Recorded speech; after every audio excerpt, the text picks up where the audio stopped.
Hi hello வணக்கம். நான் உங்கள் ஜேகே. துயில் பாட்காஸ்டுக்கு உங்களை அன்புடன் வரவேற்கிறேன்.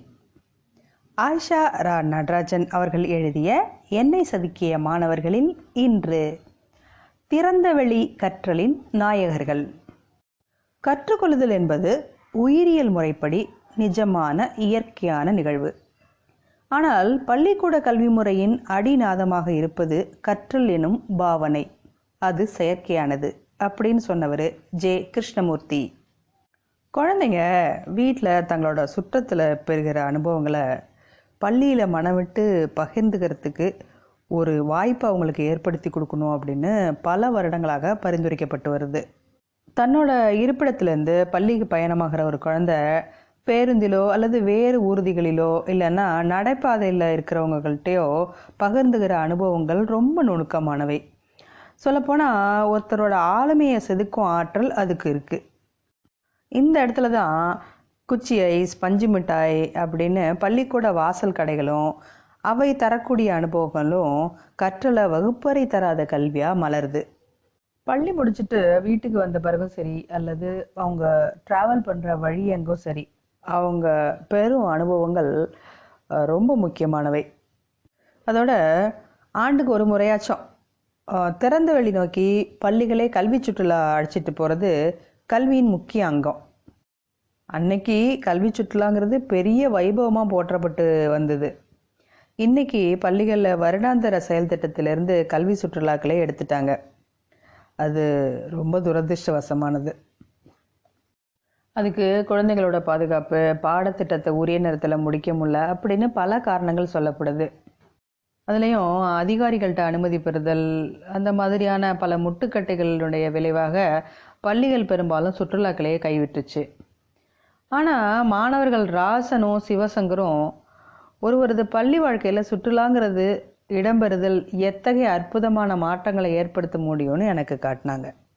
வகுப்பறைகளில் நடக்கிற திணிக்கப்பட்ட கற்றல் அனுபவங்களுக்கு மாற்றா சுயதேடல் மூலமே கிடைக்கும் அனுபவங்கள் வழி கற்கிறது அப்படிங்கிற ஒரு கல்வி முறையை அறிமுகம் செஞ்சவர் தான் அமெரிக்க உளவியல் அறிஞர் டேவிட் ஏ கோல்ஃப்.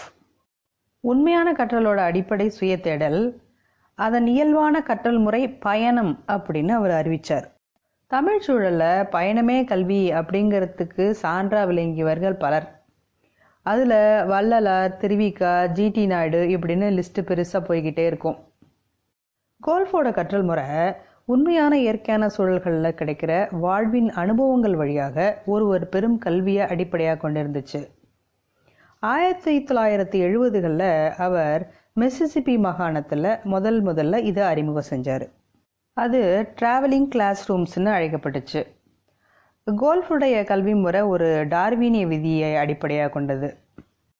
சார்லஸ் டார்வினோட கடல் பிரயாணம்தான் அவரது பிரதான கல்வியாகி பரிணாமவியலின் கண்டுபிடிப்பாளராக அவரை மாற்றுச்சு. இதை ஆதாரமாக வச்சு தான் கோல்ஃபோட கல்வி முறை இயங்குச்சு. மாணவர்கள் மேற்கொள்கிற பிரயாணங்களே நிஜமான கற்றல் அனுபவங்களை தர முடியும். அந்த அனுபவங்களை குறிப்பெடுத்து தன் அனுபவ படைப்பாக வெளியிடுதல் என்பது அடுத்த படிநிலை.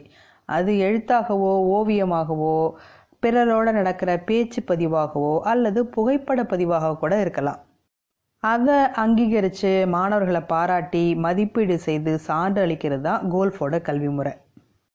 ஆறுகளை கடப்பதிலிருந்து அருங்காட்சியகம், சரணாலயங்களுக்கு விஜயம் செய்கிறது வரை எல்லாமே கற்றல் தான்னு அது கொண்டாடிச்சு. பயண கல்வியாளர்களை கோல்ஃப் 4 வகையாக பிரித்தார். 1 அக்காமடேட்டர், அதாவது பயணத்தை வாழ்வின் ஆதாரமாக்கி வாழ்நாள் முழுசும் தொடர்றவங்க, அதாவது அதோடு பொருந்தி போகிறவர்கள்.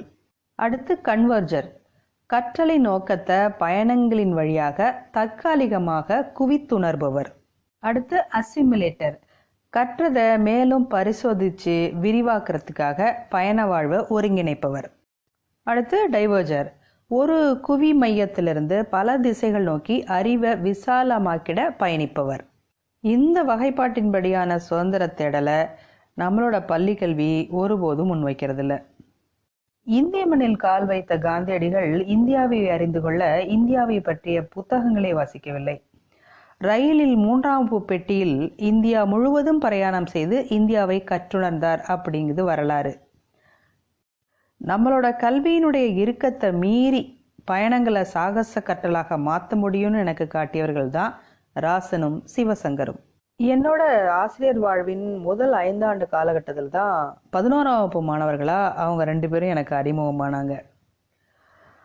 கண்டிப்பாக அவங்களோட சைக்கிள்கள் தான் அவங்க மாறுபட்டவங்கன்னு எனக்கு காட்டியிருக்கணும். அதுலேயும் இந்த ராசன் தன்னோட சைக்கிளில் ஒரு நாளைக்கு ஒரு புதுமையை புகுத்திக்கிட்டே இருப்பார். என்னோட இருப்பிடத்தை கடந்து தான் 2 பேரும் பள்ளிக்கு பயணிப்பாங்க.